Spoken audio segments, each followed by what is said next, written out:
लक्षणीतौ मानो महान्तमुखमानोर्भगन्मान उत्सङ्गमुखमानोक्षितं मानो विधेयितरमोद मातरं प्रियामान सर्वोत्तमोपद सर्वे वृक्षाय बन्धाय संवसानाचरणागे विक्रीतविरोध नमस्ते अस्तु भगवः नमस्ते सहस्रगुणेते go hi recording இருக்கா ஓகே வணக்கம் ஃப்ரெண்ட்ஸ் எல்லாம் எப்படி இருக்கீங்க நல்லா இருக்கீங்களா டீ காபி சாப்பிட்டீங்களா ஹாப்பி விநாயகர் சதுர்த்தி இப்போ ரெண்டு கிளிப்பிங்ஸ் பார்த்துருப்பீங்க அது நம்ம ஏரியாவில் இருக்கிற பக்கத்தில் இருக்கிற விநாயகர் கோயில் முதல்ல எங்கள் ஏரியாவில் ஒரு 25 வருஷம் முன்னாடி வந்த பிள்ளையார் கோயில் அது ஸோ கொஞ்சம் விசேஷமாக பண்ணுறாங்க அந்த பக்கமாக சின்னதாக கிளிப் பைட் போட்டேன் நான் நல்லா இருக்கான்னு பாருங்க காலையிலேருந்து விநாயகர் தரிசனம் காமிச்சு ஒரு அபிஷேகம் பண்ண அவசரமாக போய் எடுத்தேன் நான் வணக்கம் அப்போ நான் என்ன சொல்ல வரேன்னா வணக்கம்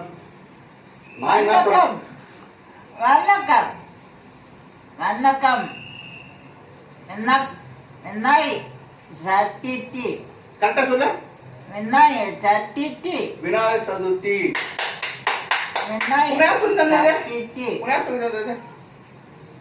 விநாயகர் சதுர்த்தி சொல்றான் பாருங்க பெரிய விஷயம் கடவுள் தான் காப்பாற்றணும் ஹாப்பி விநாயகர் சதுர்த்தி ஹாப்பி விநாயகர் சதுர்த்தி சத்தியமா சொல்றாங்க நான் இந்த யூடியூப் ஸ்டார்ட் பண்ணி கேமரா முன்னாடி வச்சு இப்பதான் பேசலாம் கத்துட்டு இருக்கான் சாப்பாட்டு உங்களுக்கு தேங்க்ஸ் சொல்லணும் அச்சம் தகல்லிப்பு முக்கக்காய் ஆப்பிள் தகல்லிப்பு கொத்தமல்லி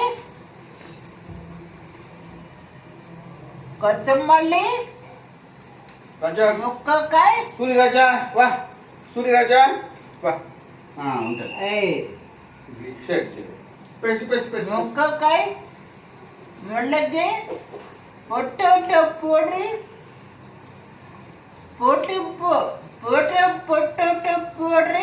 முட்டை தோசை ஆப்பிள் தக்காளிப்பூ கொத்தமல்லி மண்டக்காய் முக்கக்காய் அவ்வாக்காய் மிளகு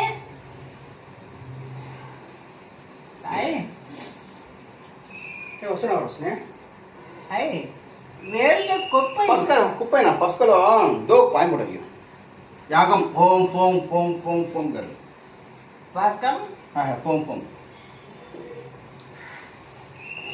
ముళ్ళకి హ్యాపీ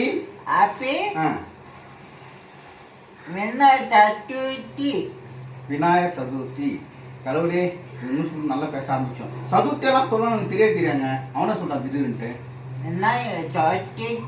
பரவாயில்லையே உண்மையில இந்த கேமரா வச்சுட்டு இவனை உட்கார வச்சுட்டா இவனும் நல்லா பேச ஆரம்பிச்சிட்டான் அப்பெல்லாம் லைட்டாக பேசுவான் மேலே பார்த்துட்டு இருப்பான் இங்கே பார்ப்பான் ரொம்ப டல்லாக இருப்பான் இந்த ஒரு 2 வருஷத்துல நல்லா டெவலப் ஆகிட்டான் என்ன பேச விட மாட்டேங்கிறான் இவன் தான் பேசுறான் ஓகே அப்புறம் எப்படி போகுது உங்கள் வீட்டில் விநாயகர் சதுர்த்தி பூஜை எல்லாம் இன்னைக்கு எத்தனை மணிக்கு பண்ணுவாங்க தெரியல மதியானம் இன்னைக்கு என்ன கிழமை வெள்ளிக்கிழமை 10:12 சனிக்கிழமை சாரி தெரியுதுங்களா யாருக்கு இல்லைன்ட்டு சாரி சனிக்கிழமை 7:09 9:10 நல்ல நேரம் விநாயகர் சதுர்த்தி மதியானம் பண்ணுவோம் நினைக்கிறேன் கரெக்டாக நாங்கள் வந்து ஈவினிங் தான் பண்ணுவோம் சில பேர் இந்த களிமண் பிள்ளையார் வாங்குவாங்க நாங்கள் வந்து பெயிண்ட் பிள்ளையார் வாங்கி 12 வாட்டி வாங்குவோம் அப்படியே வச்சுட்டு ஒரு 12 வருஷம் ஆனப்பறம் திரும்பி கடலில் போட்டு வருவோம் இங்கே இருக்கிறவங்க வந்து அன்றைக்கே பண்ணி இந்த களிமண் பிள்ளையார் தான் வாங்குவாங்க நிறைய பேர் இப்போ வண்டியில் ஒரு போய் கேட்டாங்கன்னா பிள்ளையார் வாங்கினேன் இல்லைம்மா மேக்ஸிமம் எனக்கு தெரிஞ்சு சௌராஷ்டிரா ஆளுங்க மதுரையில் இருக்கிறவங்க சரி பரமக்குடி திருப்பூர் எல்லா இடத்துலையும் இப்படி தான் பண்ணுவாங்கன்னு நினைக்கிறேன் நான் பெயிண்ட் பிள்ளையார் தான் நாங்கள் வாங்குவோம் வாங்கி ஒரு 12 வருஷம் சேர்த்து வச்சுட்டு 12 வருஷத்துக்கு ஒரு தடவை திரும்பி கடலில் போட்டு வருவோம் ಬಾಬಾ ಮೇಚೆ ತಾಡಿ ಎಡೆ ಹೇಳಿ ಸುಳ್ಳು ಬರ್ತಾರೆ ಒಟ್ಟು ಹಿಡಿಯೇ ರೈಟ್ ಓಕೆ ಅವ್ರ ಹತ್ತೈತು ಅತ್ತಗಿರಿ ಅವ್ರ ಹತ್ತಾಗೈತು ಅತ್ತಗ ಕಾಯಿ ಹಂದು ಪೂಸಿ ಕಾಯಿ ಬಾತ್ காய் தேவதாய் காய் பாத்னா என்ன சாப்பாடு மதியானம் கேட்கலாம் ஒரு நான் எனக்கு வந்து இப்போ வந்து டெக்னாலஜி எல்லாம் வளர்ந்ததால எனக்கு ஒரு 10 வயசு 15 வயசு இருக்கிறப்பெல்லாம் டிவி எல்லாம் கிடையாது. 10 வயசுல டிவி எல்லாம் கிடையாது, டிவியை பார்த்தது இல்லை. அப்படியே நாள் கழிச்சா டிவி தமிழ் படம் தமிழ் படம் ஹிந்தி படம் தான் போடுவாங்க. அப்போ வந்து விநாயகர் சதுர்த்தினா அவ்வளோ ஒரு விசேஷம். சென்னையில ஊர்ல இருக்கலாம் விசேஷம், இங்க தெரியல. அவ்வளோ ஒரு விசேஷம். பெரிய ஒரு ஸ்கிரீன் கட்டுவாங்க ரோட்ல. காய்சூரி டிவி தெரியுமா உங்களுக்கு? டிவில DD1 DD2 தான் இருந்துச்சு. தமிழ் படம் போடுவாங்க. சன்னி டிவி இல்ல, சன் டிவி இல்ல, இல்ல விஜய் டிவி இல்ல, சாதா டிவி. சாதா டிவி இல்ல, DD1. இது பாருங்க, இதெல்லாம் தெரியுது. DD2 தமிழ் பாட்டு. ஓ, தமிழ் பாட்டு போடுவாங்களா? என்ன அது பேர்? ஒளியம் ஒளியம் ஒளியம். அது ஞாபகம் வச்சிருக்கா அவன். DD1 DD2 எல்லாம். DD1 சூரியகண்டி நார்மலா நடக்கிற மாதிரி இருந்தான்னா என்ன விட ஸ்டேஜில் போய் ஆடி கலக்குவான். சிவாஜி மாதிரி, எம்ஜிஆர் மாதிரி, ரஜினி மாதிரி, கமல் மாதிரி, எல்லாரும் மாதிரி மெசேஜ் வருது. என்ன இதோ ஒரு பெரிய ரோட்ல வந்து பெருசா ஒரு வெள்ளை ஸ்கிரீன் கட்டி படம்லாம் விட்டாங்க. நான் பார்த்த படம் பூவா தலையா, ஆதிபராசக்தி, திருவிளையாடல், அந்த மாதிரி ரோட்ல படம் போடுவாங்க. கூட்டம் அவ்வளோ கூட்டம் இருக்கும். நான் முன்னாடி உட்காந்து ஸ்கிரீன் முன்னாடி உட்காந்து பார்ப்பேன். ரீல் விட்டாங்க, ஒரு ரீல் ப்ரொஜெக்டர் மாதிரி வச்சிருப்பாங்க. அந்த ஒரு பீரியடு இனிமேல் வர்றதுக்கு வாய்ப்பே கிடையாது. Golden period cannot be repeated இல்லையா? அந்த மாதிரி ஒவ்வொரு விநாயகர் கோயிலும் அவ்வளோ விசேஷமாக பண்ணுவாங்க. நான் வந்து கொருக்குப்பட்டை ஜவன்மல் சவுக்கார் ஸ்ட்ரீட்டில் ஒரு தெருவில் இருந்தேன். அங்கே ஒரு விநாயகர் கோயில் இருக்குது, இன்னமும் இருக்குது. நான் சின்ன வயசுலேருந்து பார்க்குறேன். எனக்கு நினைவு தெரிஞ்சு 5 வயசுல இந்த கோயில் தெரியும். எனக்கு 1வது படிக்கணும்னு வச்சுங்களேன். காலையில் 6 மணிக்கு அங்கே ஒருத்தர் காலையில் வந்து கற்பூரம் ஏற்றிட்டு அதுக்கோசம் நான் எந்திரிச்சிடுவேன் காலையில். ஏன்னா உடச்சக்கல்ல வந்து உடச்சி அதில் சக்கரை போட்டு சாமி புஞ்சோன்னு எல்லாமே தருவாங்க. அதுக்குன்னு நான் போவேன் அந்த கோயிலுக்கு. அந்த கோயில் ஜவன்மல் சவுக்கார் ஸ்ட்ரீட்டில். நான் சொல்கிறது அது நடந்து முடிஞ்சு 50 வருஷத்துக்கு முன்னாடி. இப்போ நான் 55 வயசு ஆகுதுன்னா 5 வயசுல இருந்து ஞாபகம் இருக்கு அந்த கோயில். மல்லிப்பூ வச்சை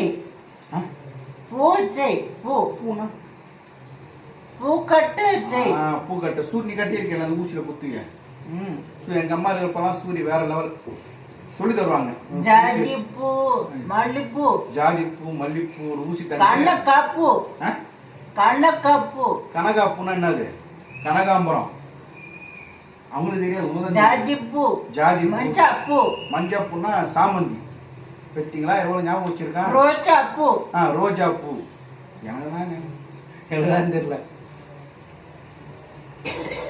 உன்னை சினிமா குடும்பம் ஞாபகம் இருக்கா? என்ன படம் பண்ணும்? சகலகலா வல்லவன். அப்புறம் எப்போ சகலகலவன் வந்து 1980. சகலகலா வல்லவன் பாக்கியராஜ் கிடையாது, விக்ரம். சைக்கிள் உட்கார வச்சு பிரிட்ஜ் மேல போட்டு இல்ல விக்ரம். அவன் 2 படம் தான் பார்த்திருக்கேன். சோ இவன் படத்துல என்னது பிடிக்குது வண்டி. ஓ அதுவா? இளமை இதோ இதோ பைக். என்னோட இவனு தான் ஞாபக சக்தி ஜாஸ்தி இருக்கு இல்ல சூரிய? கனகாம்பரம் மல்லி எங்க அம்மா போக்கதான் ஞாபகம் வச்சு. மெசேஜ் வருது இல்ல? மெசேஜ் வருதா பாரு. அம்மா பார்த்தீங்களா? எங்க அம்மா வந்து ஊசி நூல் கொடுத்து சூரியகிட்ட தந்துருவாங்க. மல்லிப்பூ ஜாதிப்பூ இருக்கும். சூரியகிட்ட பிடிச்சிப்பான். பிடிச்சி என்ன பண்ணுவேன்? குத்துவ. ஞாபகம் இருக்கா? இவன் குத்தி இருக்கான், எனக்கு ஞாபகம் இல்லை. இவன் சொல்றான். கிரேட். ஓகே, இவங்கிட்ட நார்மலா இருந்திருந்தான்னா வேற லெவலில் இருந்திருப்பான். கடவுள் ஏன் இந்த மாதிரி படைச்சிருக்காரு தெரியல. காரணம்னா கடவுள் பண்ண மாட்டாரு. அது போன ஜென்மத்து சாபமோ முடிவில்லாத பாவமோ இல்லாட்டி இவனுக்கு நான் கடன்பட்டிருக்கானா எனக்கு இவன் கடன்பட்டிருக்கானா தெரியாது. கடைசியாக ஒன்று சொல்கிறேங்க, யாருக்கு என்ன எழுதிருக்கோ அதான் நடக்கும், அதான் செய்யும். இன்னைக்கு ஒரு பிரதர் கமெண்ட்ல பார்த்தேன். ஆனால் இந்த ஜொமேட்டோவில் ஸ்விக்கியில் வந்து நிறைய பேர் ஒர்க் பண்ணுறாங்க.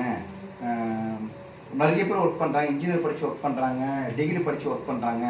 நாங்கள்லாம் பொழுதன்னைக்கு ஒர்க் பண்ணால் எங்களுக்கு 800 900 1000 சம்பளம் கிடைக்குதுன்னா, நீங்கள் வந்து இன்னைக்கு காலைல 10 மணிக்கு போய்ட்டு நாளைக்கு காலைல 10 மணிக்குள்ளே வந்துடுறீங்க. உங்களோட சம்பளம் 3000 உங்களுக்கு தராங்க. ஸோ நாங்கள் கஷ்டப்படுறோம், நாங்கள் தான் ரொம்ப கஷ்டப்படுறோம். இல்லை பிரதர், எல்லாமே கஷ்டப்படுறோம். எனக்கு வந்து மாதம் 4 ப்ரோக்ராம் 3 ப்ரோக்ராம் 2 ப்ரோக்ராம் தான் மட்டும்தான் வரும். அதுக்கு நாங்கள் வெயிட் பண்ணோம் யாரா கூப்பிடுவாங்களான்ட்டு. ஆனால் உங்களுக்கு ஜொமேட்டோ ஸ்விக்கி கஷ்டமான வேலை தான், நான் இல்லைன்னு சொல்ல. இருந்தாலும் டெய்லி உங்களுக்கு வேலை இருக்குது. டெய்லி ஒரு 800 900 பார்த்துறீங்க. ஆனால் எங்களுக்கு மாதத்துக்கு ஒரு ப்ரோக்ராம் 6 மாதத்தில் ப்ரோக்ராம் வரும். புரட்டாசி மாதம் ஐப்பசிலாம் ஒன்றுமே இருக்காது, சும்மா தான் இருக்கும். எங்கள் நகை நட்சத்திரம் நிறைய பேருக்கு வந்து பல வேலைகள் தெரியாது. மேக்கப் போடுவாங்க, ஸ்டேஜில் ஆடுவாங்க, சுண்ணாம்பு கூட அடிக்க தெரியாது, அந்த மாதிரி ஆள் நிறைய பேர் இருக்காங்க. அதனால எல்லா வேலையும் கஷ்டம் தான் பிரதர். ஜொமேட்டோ ஸ்விக்கி கிடையாது, ஜொமேட்டோவும் கஷ்டம், ஸ்விக்கி கஷ்டம். வண்டி எடுத்துன்னு இங்கேருந்து நான் ஒரு மேல்மருத்துவர் வாட்டி போயிட்டு வந்தேன். முதலாம் வழி தாங்க முடியல எனக்கு. அச்சரை பார்க்கணும் எவ்வளோ 3000 சம்பளம் தர சொல்லிட்டு 1800 ரூபா 2000 தான் தந்தாங்க. அதுதான் சண்டை போட்டு வந்துட்டு அவ்வளோ வரமாட்டேன். இங்கேருந்து மேல்மருத்துவர் போயிட்டு கிட்டத்தட்ட 120 240 கிலோமீட்டர் போயிட்டு வந்ததுக்கு எனக்கு 2000 ரூபா தந்தாங்க. ஏமாத்துவாங்க. கண்ட கம்மி அதே கம்மி கண்ட. ஸோ எல்லாம் தொழில் நான் எக்ஸ்போர்ட்டில் வேலை செஞ்சுருக்கேன் பிரதர். நானும் கஷ்டப்பட்டிருக்கேன், செத்து சுண்ணாம்பாயிருக்கேன். கடவுள் மேலே சத்தியமாக சொல்கிறேன். நான் முதல்ல எக்ஸ்போர்ட் கம்பெனியில் வேலை செய்கிறப்போ பேல் மிஷின் ஒன்று இருக்கும். 2 பக்கம் பேல் டைட் பண்ணி பேலை தைச்சி வெளியே தரணும். அப்போ எனக்கு வந்து பைல்ஸ் ஆப்ரேஷன் பண்ணியிருக்காங்க. நம்ப மாட்டீங்க, எனக்கு பைல்ஸ் ஆப்ரேஷன் 7லேருந்து 8 தடவை வரைக்கும் பண்ணியிருக்காங்க. ரெய்னி ஹாஸ்பிட்டலில் பண்ணியிருக்காங்க, ராசி ஹாஸ்பிட்டல் பண்ணியிருக்காங்க வனரப்பேட்டையில், அப்புறம் ஸ்டாலினி ஹாஸ்பிட்டல் ஒரு வாட்டி பண்ணியிருக்கேன். 8 தடவை எனக்கு வந்து கீழே கட் பண்ணியிருக்காங்க, ஆப்ரேஷன் பண்ணியிருக்காங்க. ஃபிஸ்டுலா அண்டு பைல்ஸ் எனக்கு இப்போ சரியாயிடுச்சு. கிட்டத்தட்ட 8-9 தடவை பண்ணாங்க. அப்புறம் தானே எப்படி சரியாச்சுன்னு தெரியல. லாஸ்ட் ஒருத்தர் காமராஜ் சொல்லிட்டு ஒரு டாக்டர் எனக்கு ஆப்ரேஷன் பண்ணாங்க, பைல்ஸ் ஆப்ரேஷன். கண்ட ஆடு கண்டு ஃப்ளக்சுவேஷன். ஸோ எனக்கு இந்த பைல்ஸ் ஆப்ரேஷன் பண்ணி கூட நான் ஒரு கம்பெனி வேலை செய்கிறப்போ எக்ஸ்போர்ட்டில் சுரேஷ் பாவா அந்த பேர் போடுவாங்க. ஒரு நாளைக்கு 25 பேர் போடுவேன். ப்ரொடக்ட்ஸ் வழி தாங்க முடியாது, ஆப்ரேஷன் பண்ணியிருப்பாங்க. சுரேஷ் அதை போட்ட சுரேஷ் இதை போட்ட சுரேஷ் அதை அமிச்சிரு சுரேஷ் டச்சிரு சுரேஷ் உள்ள பேக்கிங் சீல். அந்த மாதிரி நானும் கஷ்டப்பட்டிருக்கேன். சின்ன வயசில் கஷ்டப்பட்டா வயசான காலம் கொஞ்சம் நிம்மதியாக இருக்கணும்னுவாங்க. நான் ரொம்ப கஷ்டப்பட்டிருக்கேன். இப்போது வேலை வெட்டி ஒன்றும் கிடையாது. இவங்க கூட உட்காந்து பேசிட்டு உங்க கூட பேசிகிட்டு இருக்கேன். மாதத்துக்கு 1 புறாரம் 2 புறாரம் வந்தாலும் ஜாஸ்தி. இப்போ நான் புறாரம் எடுத்திருக்கேன்.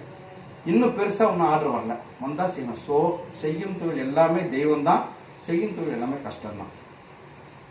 முதல்ல வந்து இந்த இப்போ இருக்கிற காலத்தில் வந்து திறமைக்கு வாய்ப்பு இல்லை, அதிர்ஷ்டத்துக்கு தான் வாய்ப்பு இருக்குது. நான் நம்ம கடின உழைப்பு இருக்கணும், கூட அதிர்ஷ்டமும் இருக்கணும், தெய்வத்துடைய ஆசீர்வாதமும் இருக்கணும். அப்படி இருந்தால் தான் ஒரு மனுஷன் வந்து பெரிய ஆக முடியும். நம்ம ரஜினி சார்லாம் கண்டக்டராக இருந்தார், நம்ம சிவகார்த்திகேயன் ஆங்கராக இருந்தார், ஷாருக் கான் தூர்தர்ஷனில் சைட் ஆக்டராக வந்தார்.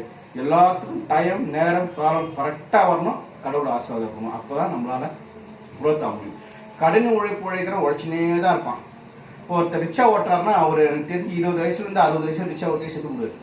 ஒருத்தர் வந்து இப்போ எங்கள் அப்பா கோஆப்டெக்ஸில் லேபராக போனார், அப்புறம் ஒர்க்கர் ஆனாங்க, அப்புறம் மேனேஜராக சேர்த்து போட்டார். அவ்வளோதான், கடைசி வரைக்கும் கோஆப்டெக்ஸ்லேயே வாழ்க்கை ஓட்டார். நீங்கள் சொல்லுங்கள், எல்லாமே வேலைக்கு போகிறோம், யார் கிளிக்காக வருது? ஒரு கம்பெனி 100 பேர் வேலை செய்கிறாங்கன்னா அதில் ஒரு மேனேஜரு இல்லை 2 மேனேஜரு, ஒரு எம்டி, ஒரு சிஇஓ, ஒரு ஹெட்டு. ஸோ இவங்கெல்லாம் வேலை செஞ்சே தான் இருக்கணும். கொஞ்சம் ஐடியா தெரிஞ்சவங்க, திறமை முயற்சியால் கடின உழைப்பு போடுறவங்க, கடவுளோட அனுகிரகம் இருக்கிறவங்க மட்டும்தான், அதிர்ஷ்டம் இருக்கிறவங்க மட்டும்தான் லைஃப்பில் முன்னோக்க முடியும். நான் சொல்கிறது கரெக்டாக தப்பாக நீங்களும் சொல்லுங்கள். உழைச்சுன்னு தான் இருக்கான், அதிர்ஷ்டம் இருந்தால் தான் தூக்கின்னு வரும். அதுவும் அதிர்ஷ்டம் மட்டும் எதிர்பார்த்து வேலைக்கு போகாமல் வீட்டில் உட்காந்து அதுவும் வேலைக்கு ஆகாது. உழைப்பு இருக்கணும், அதிர்ஷ்டம் இருக்கணும். நன்றி. இந்த நாள் இனிய நாளாக அமையட்டும். எல்லோருக்கும் மறுபடியும் சொல்கிறேன், ஹாப்பி விநாயகர் சதுர்த்தி வாழ்த்துக்கள். தேங்க்யூ. ரைட், பார்க்கலாமா? ரைட்.